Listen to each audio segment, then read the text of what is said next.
Bab 456 di antara yang jatuh 3. Di-upload oleh Baca Suara. Jangan lupa like dan subscribe, agar kami semangat upload lebih banyak. 39 menit yang lalu. Asura itu berjalan melewatiku, dan mau tak mau aku mengambil langkah mundur saat perutku mual dan kekuatanku melemah karena auranya. Meski sudah berusaha sekuat tenaga, aku sudah berusaha untuk tidak mengalihkan pikiranku ke dalam untuk memeriksa banyak lukaku, tapi kekuatan penghancur dari kehadiran Asura membuat rasa sakitku tak terhindarkan. Setiap inci tubuhku babak belur dan memar, telingaku berdenging, dan ada rasa marah yang terus-menerus datang dari belakang kepalaku. Aku bahkan tidak sanggup melihat tanganku, yang sebagian besar dagingnya telah terkelupas hingga memperlihatkan daging yang berubah warna di bawahnya. Di depanku, naga itu mendongak, tapi tatapannya diarahkan menjauh dari pertempuran yang terhenti di atas gunung. Di sebelah selatan, sekelompok kecil sosok gelap mendekat dengan cepat melewati puncak gunung. Mereka tidak repot-repot menyembunyikan tanda tangan mana mereka, dan tidak salah lagi mereka adalah apapun selain diri mereka sendiri. Setiap saraf di tubuhku mulai melemah saat melihatnya, dan aku merasa benar-benar putus asa untuk pertama kalinya sejak naga itu datang. Apakah semuanya sia-sia? Tanyaku, kata-katanya berbisik di bibirku. Berat mana naga itu membengkak, udaranya kental, tekanannya terasa jelas di kulitku. Rasa sakit menghantamku saat aku berlutut dan menatap ke arah entitas yang tidak manusiawi itu, yakin bahwa kehadirannya saja akan menghancurkanku sepenuhnya. Asura itu menghela nafas. Air mata mengalir dari mataku, dan tanpa sadar aku berbalik, tidak sanggup melihat kekuatan mentah Asura, hanya untuk melihat garis seperti bintang hitam menimpa kami. Bahkan tak mampu mengeluarkan teriakan ketakutan, aku merasakan tubuhku menjadi kaku, lalu aura naga itu bermanifestasi sebagai perisai perak, menangkapku di dalamnya karena kedekatanku. Gumpalan paku logam hitam bergolak di sekitar kami, menggerogoti penghalang seperti ribuan gigi yang menggemeretakan. Sambil mendengus, Asura itu mendorong keluar dengan perisainya. Sinar cahaya perak menembus logam dingin itu, dan paku-paku itu meledak seketika, debu dari sisa-sisanya melayang ke lembah di bawah. Aku merasakan teror sedetik saat menyaksikan tanah di bawahku retak sebelum aku tergelincir ke belakang, ditelan oleh rahang tanah yang sangat besar. Pecahan batu, setengah gerbong, dan beberapa ton tanah runtuh di sekitarku. Mengulurkan tangan, aku mencakar udara dan menyaksikan wanita asuran berlengan satu itu melayang ke udara dan melaju menuju perhata, lalu segalanya kecuali gunung yang runtuh lenyap dan kegelapan menyelimuti di atasku. Dengan putus asa, aku berjuang untuk membuat penghalang air di sekitar diri aku. Mananya tergagap dan terhenti saat konsentrasiku yang rusak melemah, lalu membengkak, memelukku dalam lingkungan yang dingin namun menyangga. Aku terpental saat kerikil, batu, dan tanah menghantamku dari segala arah, hanya kilatan cahaya yang sesekali terlihat melalui puing-puing yang mengalir, lalu, dengan tiba-tiba yang membuat kepalaku pusing, aku terhenti. Bunyi keruntuhan gunung terus terdengar di mana-mana secara bersamaan, gemuruh di dalam kepalaku, dadaku, isi perutku. Aku tidak bisa melihat, tidak bisa bernapas. Penghalangku runtuh, tertimpa beban gunung ke arahku. Aku terjebak oleh mantraku sendiri, terjepit, lumpuh, konsentrasiku terpecah. Mantra itu meledak. Aku melingkarkan tanganku di kepalaku, dan tanah serta bebatuan menempel di atas tubuhku. Sesuatu yang berat menimpa kakiku. Aku berteriak, tapi suara itu tertelan oleh tanah. Jantungku berdebar kencang, begitu cepat hingga rasanya seperti ingin naik ke tenggorokanku. Ini dia, semua yang telah kulakukan, mempelajari sihir, memberontak melawan Alakrian, selamat dari perang, telah membawaku ke sini, ke kuburanku yang sesungguhnya. Dikubur hidup-hidup, lebih baik mati bersama Jarod, pikirku liar dan getir. Setidaknya itu akan cepat. Namun kemudian, aku teringat pria yang menuruni gunung bersama keluarganya. Aku ingat pasangan dengan bayi itu. Dan anak laki-laki itu.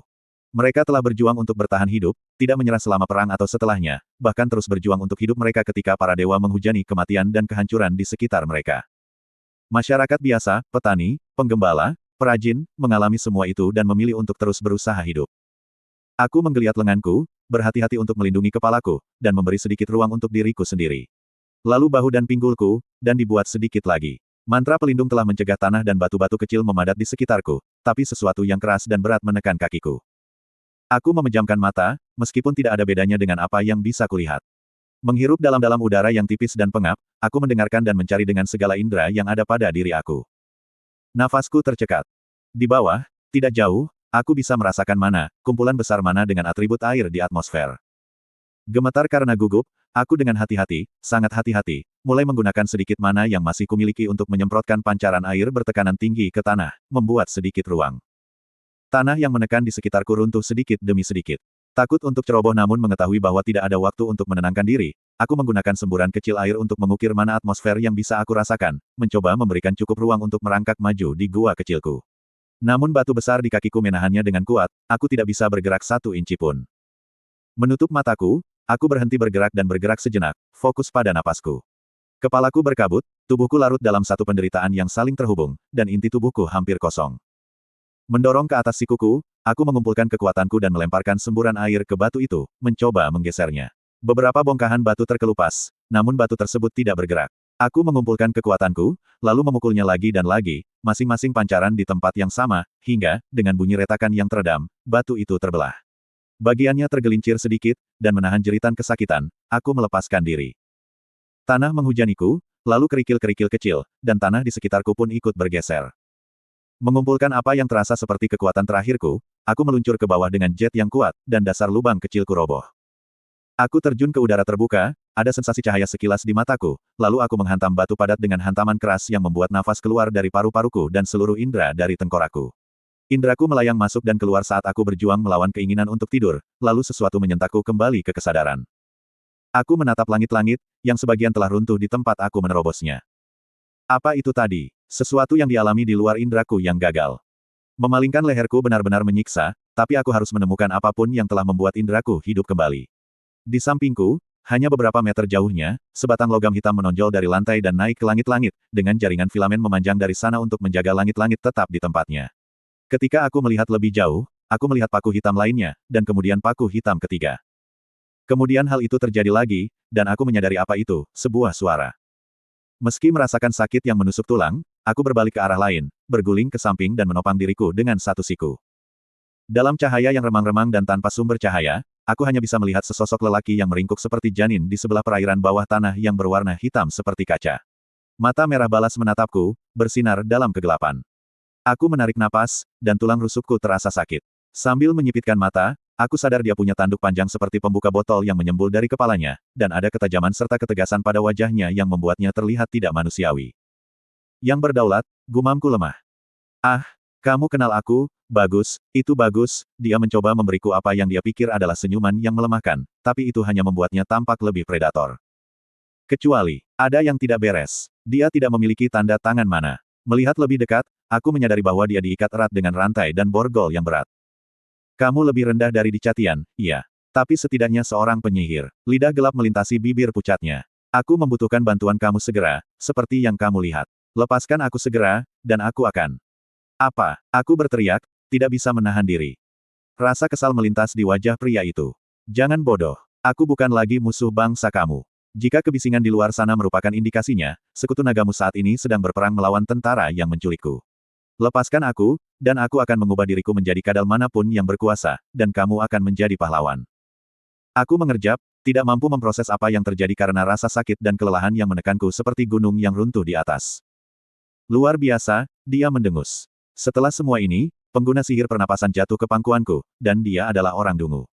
Atau gegar otak. Dia menyipitkan matanya ke arahku. Lebih rendah. Kamu berbicara bahasa ini, iya. Aku menelan ludah dan mengambil posisi duduk. Tanganku yang terluka melompat ke tulang rusukku, yang kupikir pasti patah. Ya, tentu saja, kataku dengan gigi terkatup. Tapi menurutku aku tidak bisa membantumu. Kamu adalah seorang pengecut, sebuah suara baru berkata, suara yang terdengar di lereng gunung sepanjang pertempuran. Aku membeku, tidak bisa berbalik, tapi kemudian, aku tidak perlu melakukannya. Yang berdaulat Oludari Fritra dari Dominion Truasia. Kaki Perhata menginjak sedimen yang mengotori lantai batu yang gundul. Bersumpah untuk mengabdi kepada penguasa tertinggi, Agrona Fritra, Bapak Bangsa dan Rakyat kami. Pengkhianat, pengkhianat kegagalan. Perhata muncul dari kegelapan. Apakah aku melewatkan salah satu gelarmu, penguasa? Dia tampak mengempis saat dia menghela nafas panjang. Perhata berlutut di sampingku, memegang daguku dengan tangannya, dan menarikku agar menghadapnya, mengamatiku dengan cermat. Kalau bukan gadis yang aku janjikan akan kubiarkan hidup. Apakah kamu sudah menjadi gadis kecil yang baik? Tiba-tiba aku merasa seperti kembali ke dalam lubang tanpa cahaya, terperangkap dan menunggu kematian, buta dan tercekik. Hawa dingin menggigil di sekujur tubuhku, hanya diimbangi oleh kehangatan basah yang menyebar melalui celanaku yang bernoda dan rusak. Perhata memandangku dengan jijik. Kamu telah selamat, yang menurutku bernilai sesuatu. Dan lagi. Alisnya terkatup rapat, dan dia mengerucutkan bibirnya sambil berpikir, lalu berdiri dan berpindah ke Oludari. Ada percikan mana, dan dia meletakkan perangkat di tanah di sebelahnya. Maaf atas keterlambatannya, penguasa. Kami sedang menunggu ini, yang dengan baik hati dibawakan oleh kelompok pertempuran Halaen untuk kami. Dengan 5 Wright lagi di pihak kita, pertarungan di atas seharusnya sudah berakhir, bukan begitu? Dia menarik napas dalam-dalam dan melepaskannya dengan energi yang hampir membuat pusing. Jika ada satu hal baik dari usahamu yang sia-sia untuk membelot, itu adalah tujuanku terpenuhi hari ini. Darah naga tumpah, seekor gigi taring memanjang menggigit bibir bawahnya saat dia tiba-tiba menutup matanya dan mengarahkan wajahnya ke langit-langit, tampak tegang.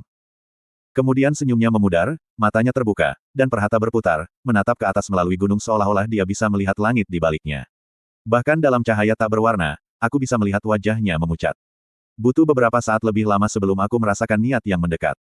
Kemarahan yang membara dan membara sepertinya mengeraskan suasana. 3 tanda tangan mana lagi, bahkan lebih kuat dari naga yang sudah ada, dan di antara mereka, ada sesuatu yang lain. Sesuatu yang dingin, penuh amarah, dan berbahaya. Perhata berputar, menyelam untuk perangkat itu. Oludari menggeliat dalam rantainya, menyerang dengan lutut dan menjatuhkan artefak berbentuk landasan ke samping. Benda itu meluncur di tanah, berayun ke arah air, dan Perhata bergegas untuk meraihnya, mana yang menumpuk saat dia mencoba mengaktifkannya. Lebih kecil, tempusnya melengkung. Desak Oludari, nonaktifkan. Perhata yang sesaat seperti melupakan keberadaanku, menjentikkan tangannya dengan kesal. Garis gelap melesat ke arahku, begitu cepat hingga aku bahkan tidak sempat memejamkan mata. Ada kilatan cahaya ungu terang di hadapanku, lalu seseorang berdiri di antara kami, sesosok tubuh yang dilingkupi busur petir berwarna ungu. Di tangan sosok itu, percikan kecil dari arus ungu yang melompat-lompat di sekitarnya, adalah paku yang ditujukan ke tenggorokanku. Api ungu menjilat sela-sela jari-jarinya, dan paku hitam itu terbakar abis. Siluet serigala yang terbakar muncul darinya, meluncur ke arah Perhata, sementara kepalanya sedikit menoleh, rambut pirang panjangnya melambai seperti tirai, dan satu mata emas bertemu denganku saat profilnya terungkap. "Ayo," kata Arthur, suaranya, seperti ekspresinya, gelap dan serius, tapi di balik itu, membeku dengan amarah yang begitu pahit dan dingin hingga membuatku merinding. Bahkan saat Perhata berjuang melawan makhluk di belakang, mantra mulai berkilat dan terbang ke seluruh gua, aku mengulurkan tangan dan mencengkeram lengannya. Para naga, mereka tidak peduli, mereka membiarkan kita. Niat mendidih dan penuh amarah yang kurasakan berkobar, dan mata Arthur berkobar. Aku tahu. Sebelum aku bisa mengatakan atau melakukan hal lain, Arthur mengedipkan mata, lengannya meleleh dari genggamanku saat dia muncul kembali di sisi lain Perhata, memotongnya dari penguasa dan artefaknya. Sinar terang dari cahaya kecubung menyapu gua yang gelap, dan Urait melemparkan dirinya ke belakang, menyeret mana bis Lupin bersamanya.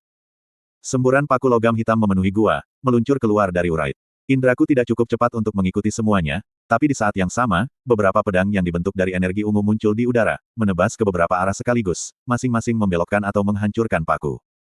Salah satunya menusuk tanah di sampingku, nyaris mengenai kakiku setelah salah satu pedang menangkisnya.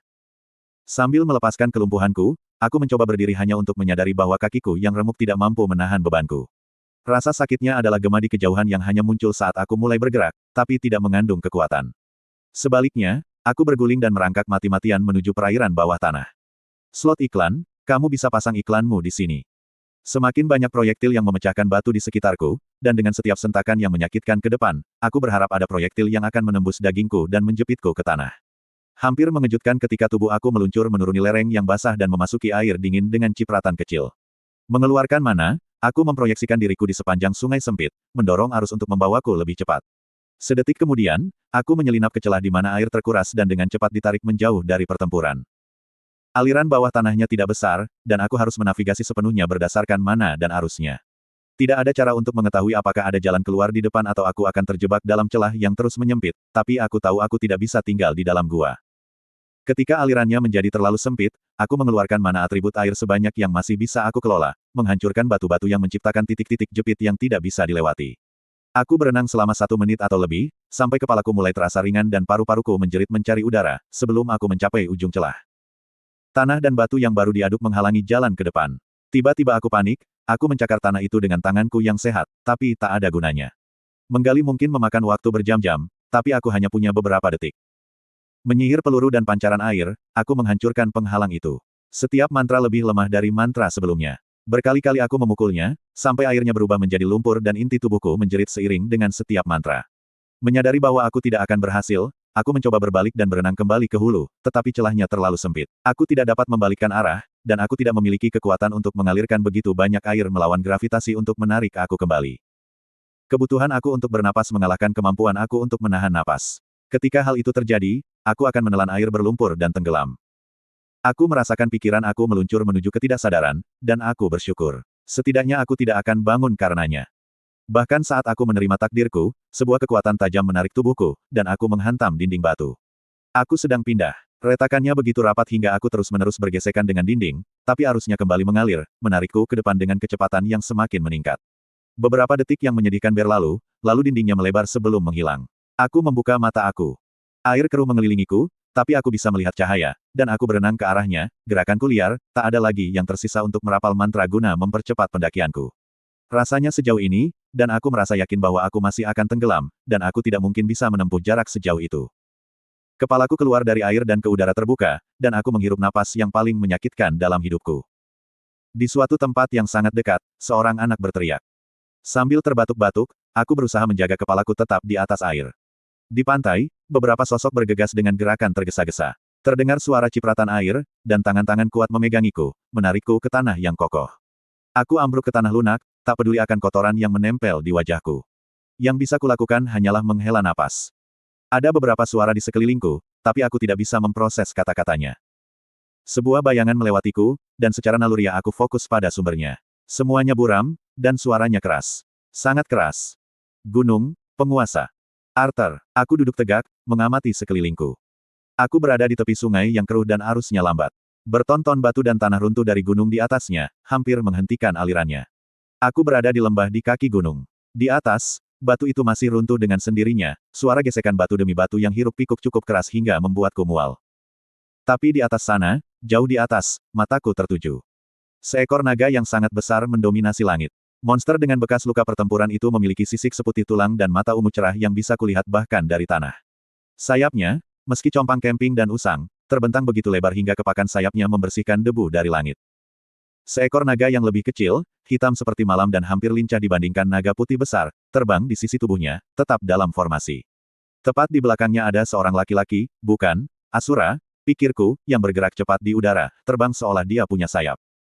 Ketiganya membuat kekacauan di antara para Wraith sambil mempertahankan 2 dari 3 naga asli yang datang untuk mencari penguasa. Aku segera menghitung 7 Wraith, meskipun sulit untuk melacaknya karena mereka terbang lebih cepat daripada yang bisa diikuti mata aku. Terlepas dari ukuran tubuhnya, naga putih dengan bekas luka itu bergerak dengan kecepatan dan ketepatan luar biasa, menghindari mantra para Wraith atau menangkisnya dengan sayapnya saat dia menembakkan pancaran energi perak pekat dari mulutnya. Asura humanoid itu tidak menyerang tetapi tampaknya sepenuhnya fokus untuk melindungi naga hitam itu, melawan mantra apapun yang datang bahkan di dekatnya. Aku tidak yakin apa yang dilakukan naga hitam itu, hanya saja tanda tangan mana miliknya tampak berfluktuasi secara aneh.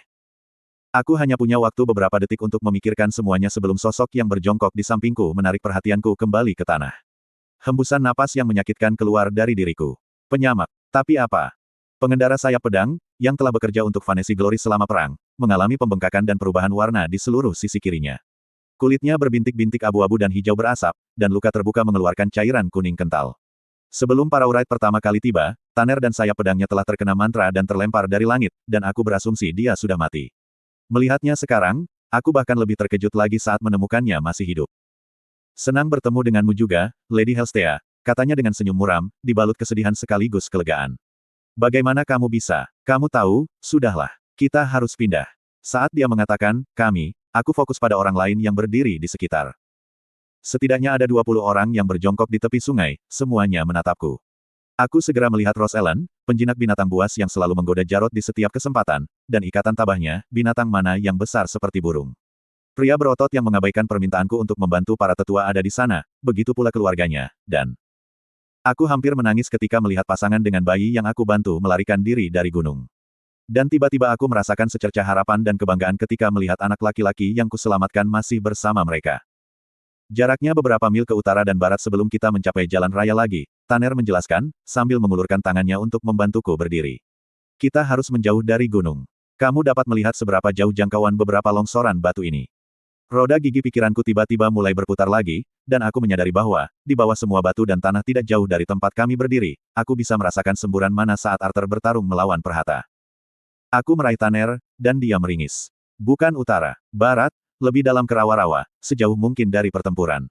Tanner menatap sungai dengan ragu melewatiku. Aku tidak tahu apakah kita bisa. Tanah berguncang, lebih dahsyat dari sebelumnya, dan sebuah tombak obsidian yang menjulang setinggi 40 kaki tertancap dari kaki gunung yang jaraknya kurang dari 100 kaki. Benda itu melayang di udara di atas kami sebelum jatuh tak terlihat di lembah di baliknya. Tepat di belakang paku itu, sesosok bayangan melesat keluar dari lubang yang dihasilkan dengan kecepatan yang mustahil.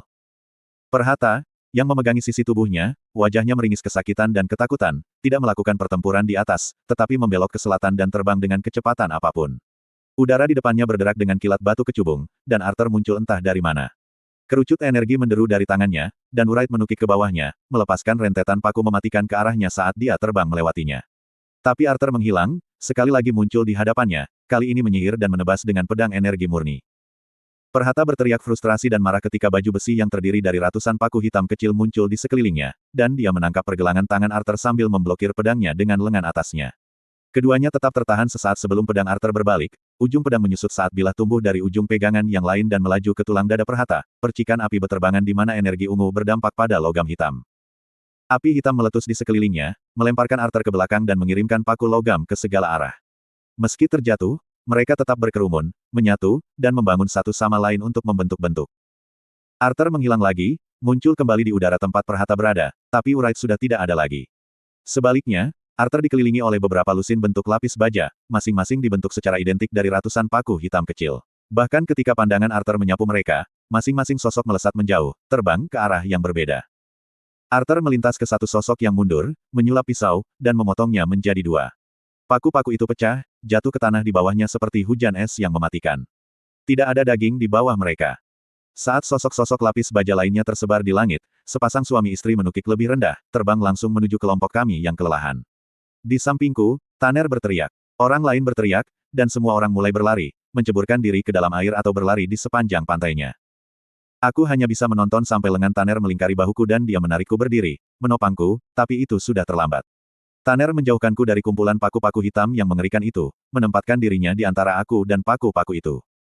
Waktu terasa berjalan lambat. Aku merasakan gemetar tubuhnya yang tegang, melihat bagaimana duri-duri itu tampak mengalir satu sama lain seperti cairan, berdenyut dengan mana yang begitu mengerikan. Tapi mataku tertuju pada Arthur di kejauhan. Dia terjatuh di udara seolah-olah tenggelam dalam air, matanya terpejam, ekspresinya terfokus, penuh perhatian, hampir damai. Matanya terbuka dengan kilatan emas, dan bilahnya kabur dalam potongan besar. Sinar terang energi ungu menusuk dari udara, menebas ke samping dan membagi dua sosok lapis baja itu. Paku-paku hitam pecah, menyemprot tanah di depan kami dan mengaduk tanah lunak menjadi mulsa. Kilatan ungu serupa muncul di seluruh medan perang, dan selusin bentuk mundur lainnya muncul.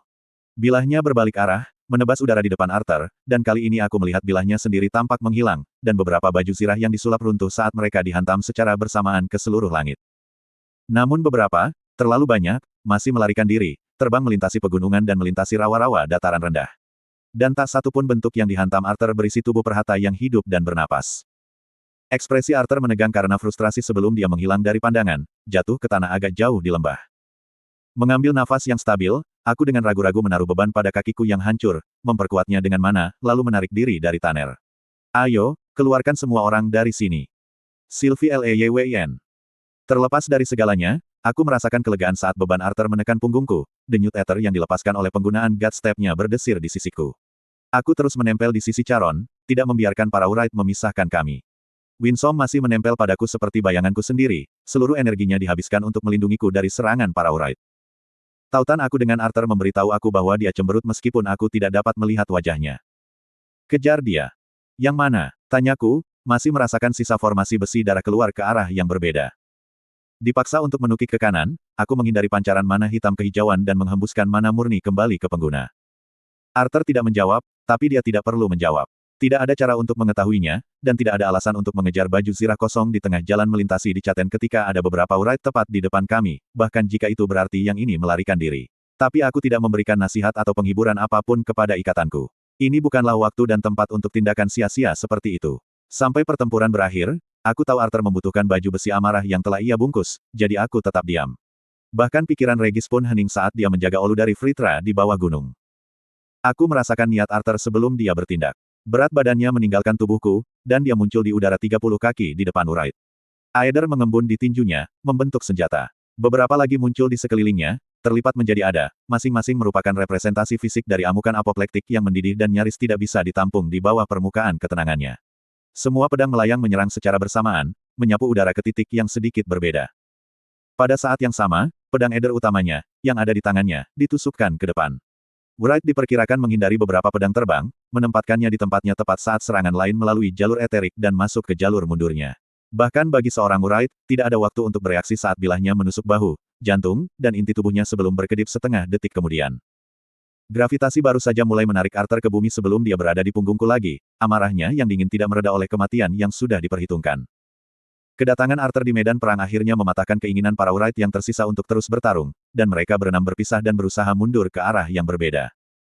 Dapatkan ketiganya. Charon bergemuruh, membelok tajam ke kiri dan mengejar.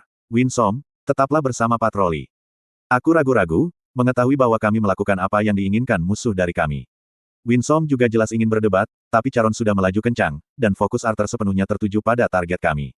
Aku membiarkan amarahnya membimbingku dan berputar, menundukkan kepala dan sayapku, lalu terbang dengan kecepatan tinggi. Satu menuju ke selatan, dua lainnya ke tenggara melewati pegunungan. Aku merasakan tanda tangan mana mereka menghilang saat mereka memfokuskan seluruh energinya untuk menyembunyikan diri dariku. Aku sudah siap, pikirku, sambil memegang mantra yang perlahan-lahan aku tenun sejak kedatangan kami. Sekarang, perintah Arthur, dan aku melanjutkan dengan seni eder baru yang tentatif yang telah aku coba pelajari. Udara berdesir seperti nova di sekitarku saat sihirku menyebar ke seluruh atmosfer. Aku merasakan segalanya, semuanya kecuali aku dan Arthur, mulai melambat. Dalam beberapa saat, Wright yang melaju kencang itu merangkak, tampak seperti tiga lalat yang terperangkap dalam damar bening. Arthur dan aku terjatuh tiba-tiba, dan aku menarik napas dalam-dalam saat aku ingat untuk mengepakkan sayapku. Mantra itu menyita seluruh fokusku, bahkan hingga bernapas, bahkan detak jantungku, terasa sulit. Arthur tidak berteleportasi lagi. Sebaliknya, dia berdiri dan menyulap senjatanya. Aku merasakan diri aku menggigil karena intensitas fokusnya. Dia dengan hati-hati menyesuaikan posisinya, bentuknya, sudut pedangnya. Aku tahu aku hanya bisa menahan mantranya selama beberapa detik saja. Aether sudah melawanku, waktu tidak mau terikat dengan cara ini. Tapi aku tidak membuatnya terburu-buru, tidak merusak konsentrasinya. Itu sudah cukup. Begitu lengkapnya fokusnya sehingga mau tak mau aku tertarik ke dalamnya bersamanya. Aether disalurkan ke Godrune God Step yang terbakar di punggungnya, dan jalur Edric menyala dalam penglihatan kami, melukis langit dengan sambaran petir kecubung bergerigi. Melampaui penghalang mana yang melapisi kulit mereka, melewati awan uap mana yang beracun dan aura api jiwa yang membakar, hingga ke titik antara armor dan kulit, disitulah fokus Arthur. Konsentrasinya tepat pada tempatnya, dan bilahnya menebas dari kiri ke kanan. Aku merasakannya meluncur ke jalur eterik, jalur pertama, lalu jalur kedua dan ketiga, semuanya dalam ruang pergerakan pedang yang hampir seketika. Mematikan, kacau seperti pusaran air. Dan Wright yang lamban dan mengalir itu bersinar dengan cahaya ungu. Mantraku terlepas, dan aku terhuyung maju mundur, berjuang untuk menjaga kami tetap di udara. Tiga garis darah cerah menyembur melintasi cakra